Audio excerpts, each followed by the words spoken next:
yang disebut sebagai Dewa Neon. Nah, Dewa Neon itu, ini kan tahun 64-nya, mengacu saat itu pada Di Painting Explorer, mari kita eksplorasi. sepi dalam banjir informasi. Kali ini kita akan merefleksikan diri ya terhadap apa yang akan kita lakukan, terhadap apa yang sedang terjadi.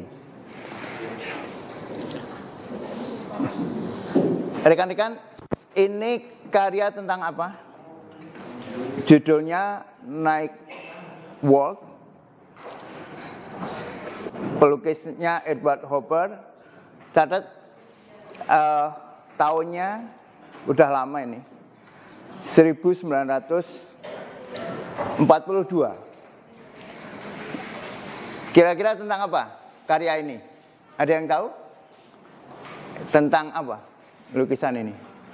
Tentang rasa sepi, tentang kesepian.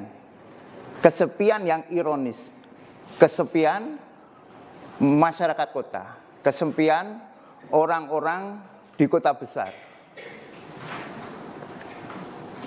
Kelihatan kan? Tenang dulu, nikmati dulu karyanya.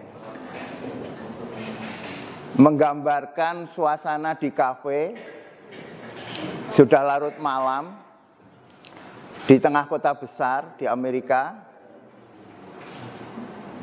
Orang-orang begitu banyak, namun mereka merasa kesepian. Inilah tipikal orang-orang modern. Tema yang sama, saya yakin ini sedang viral ya lagunya. Tentang apa ini? The Sound of Silence. The Sound of Silence yang mempopulerkan sekarang siapa? Disturbed.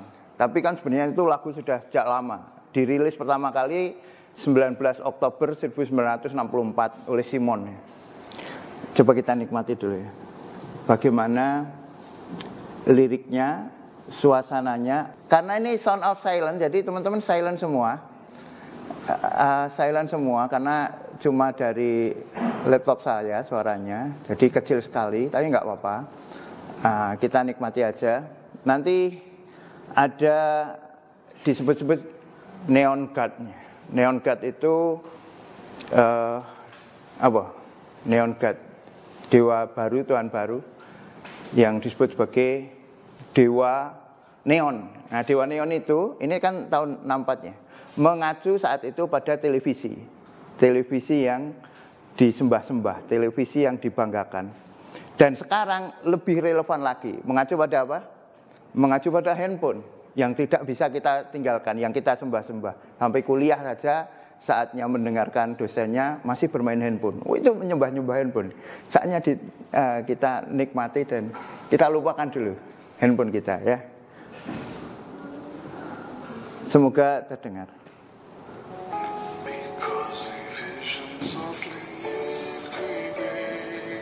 Yang bisa nyanyi silakan nyanyi, nggak apa-apa.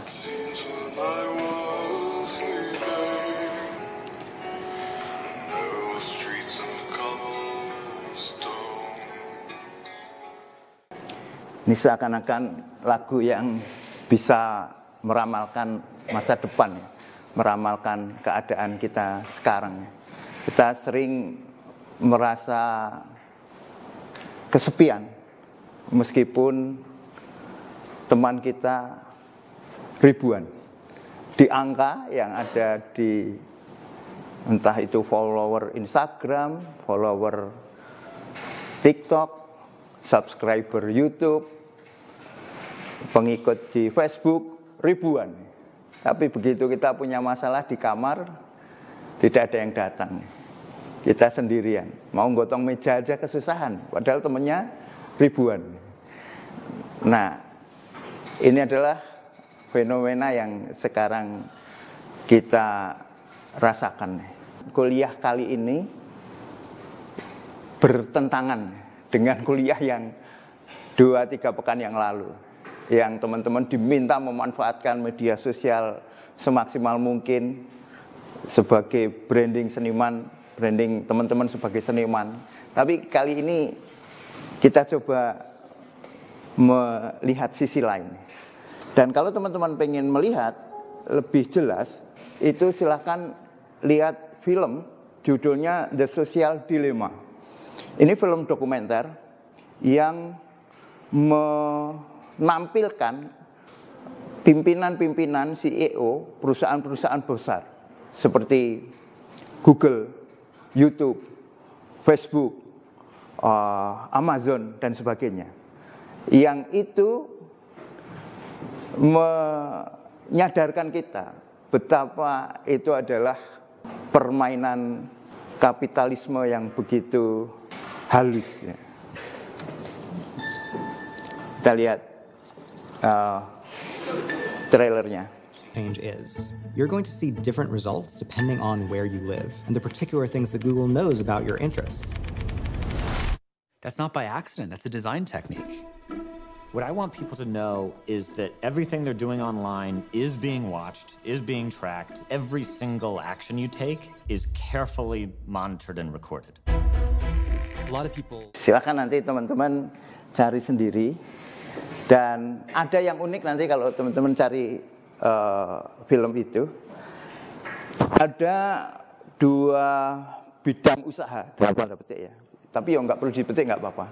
2 bidang usaha yang penggunanya atau konsumennya biasanya kan disebut pembeli dan sebagainya. Itu disebut sebagai user atau pengguna. Konsumennya disebut sebagai pengguna. Yaitu apa? Apa? Pertama, narkoba, ya kan? Itu user ya. Narkoba itu Anda beli cimeng gitu ya sebagai user ya. Yang kedua apa? Sosial media. Sosial media itu penggunanya disebut user, pengguna. Karena apa? Keduanya sama-sama membuat candu. Baik sosial media maupun narkoba tadi menjadi candu, bisa menjadi candu. Maka kita perlu hati-hati, kita perlu bijaksana ya, di dalam menggunakan sosial media yang akan menjadi materi, salah satu materi di dalam kuliah ini. Menarik juga ada sorotan begini. YouTube bayar nggak? Nggak bayar, kita gunakan gratis. Facebook gratis, Instagram gratis, TikTok gratis. Kalau sekedar menggunakan kan gratis ya. Beda kalau kita ngiklan. Beda kalau kita membayar data, itu persoalan yang berbeda ya. Belinya tidak di YouTube.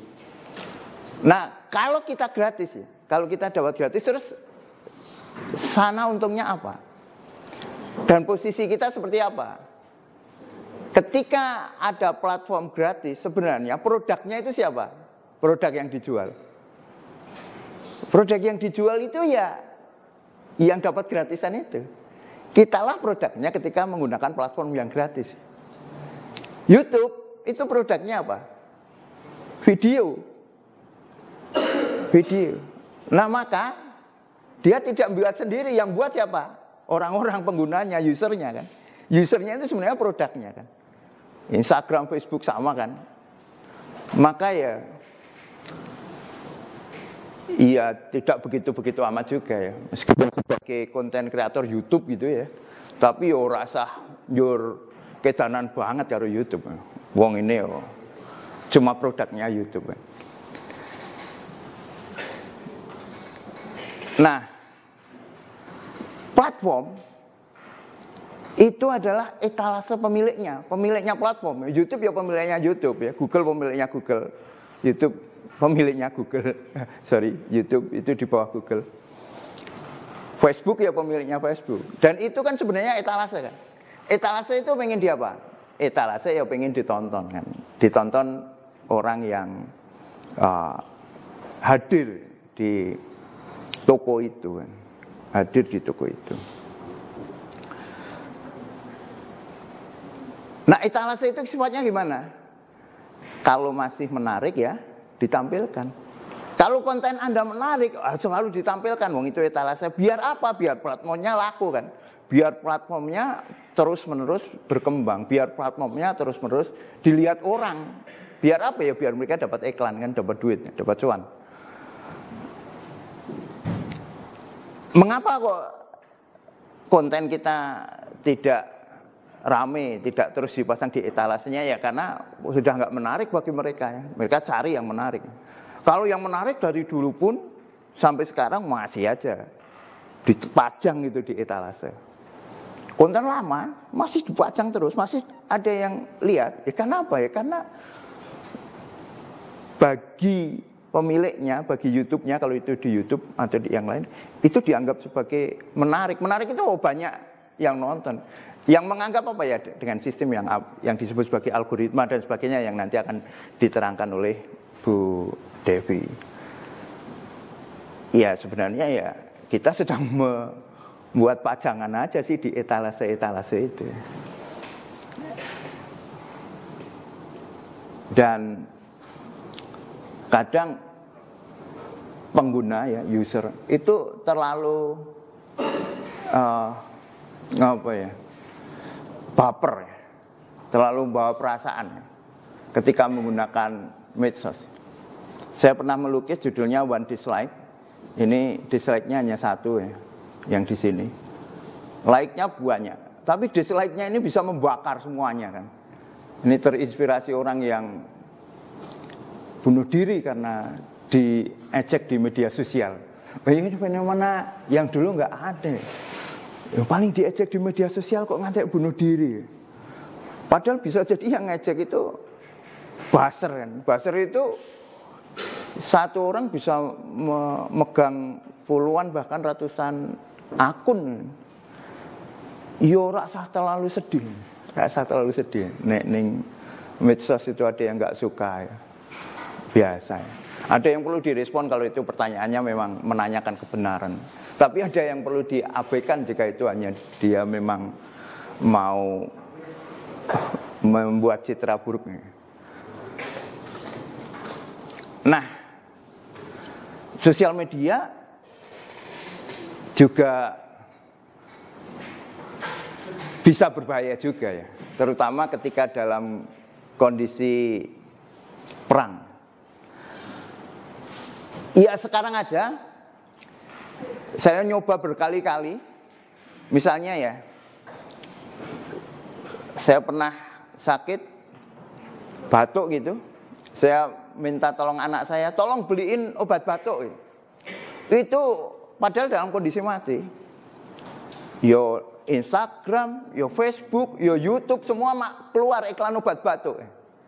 Terus saya coba, aku mau beli sepatu, keluar beneran. Itu padahal dia nguping kan. Itu di dalam damai ya memanfaatkan ya sebagai iklan, sebagai bisnisnya mereka. Saya yakin teman-teman juga merasakan. Nah kalau dalam perang apa nggak lebih mengerikan lagi ya? Makanya kan Putin itu ketika tentaranya terbunuh oleh tentara Ukraina kan bilang, iya karena mereka tentaranya Rusia itu ya, itu pas menggunakan handphone, membuka sosial media, udah ketahuan kan, posisinya ketahuan kan. Sekarang kita mau di mana aja kan ketahuan ya. Nah bisa jadi suatu saat, apalagi di dalam negara yang tidak punya kedaulatan data, kedaulatan digital, ya semuanya sudah terbuka ya. Maka beberapa negara yang tidak mau dihegemoni oleh kondisi digital yang mainstream, misalnya Google gitu yang bikin sendiri kan. Seperti China itu bikin YouTube-nya sendiri, bikin WA-nya sendiri. Karena mereka tidak mau kan kedaulatan digitalnya kan diinjak-injak. Karena sekarang kan seakan-akan ada 3 alam kan. Alam dunia, alam akhirat, sama alam digital kan gitu kan, alam online. Padahal ya alam digital sama alam dunia itu ya sama ya. Alam yang akan dipertanggungjawabkan di akhirat ya. Nah, suatu saat bisa jadi kita mesti menghilangkan ini. Namun kondisinya sekarang masih memungkinkan lah. Masih memungkinkan untuk kita manfaatkan. Kalau nggak kita manfaatkan, iman. Tapi nanti kalau suatu saat memang harus kita tinggalkan, ya kita tinggalkan. Jadi kesimpulannya apa? Ngono ya ngono ning aja ngono. Ngono ya ngono ning aja ngono. Ini pepatah Jawa yang sangat susah untuk diterangkan. Wah, itu salah satu cara menerangkan. Ya ngono ning aja ngono. Begitu ya begitu, tapi jangan begitu ya. Susah juga kalau bahasa Indonesianya. Ya, kita gunakan sosial media, kita main internet. Tapi yo ora sah terlalu mencintainya. Apalagi menjadikannya sebagai Tuhan. Menjadikan handphone sebagai dewa neon tadi kan. Kayak lagunya The Sound of Silence yang dipopulerkan oleh Distop. Maka ya bagaimanapun saya memanfaatkannya dan membuat denij.com. Selamat datang di denij.com. Kira-kira itu Bu Dewi, monggo. Sekarang kalau ada pertanyaan silahkan pertanyaan dulu. Silakan.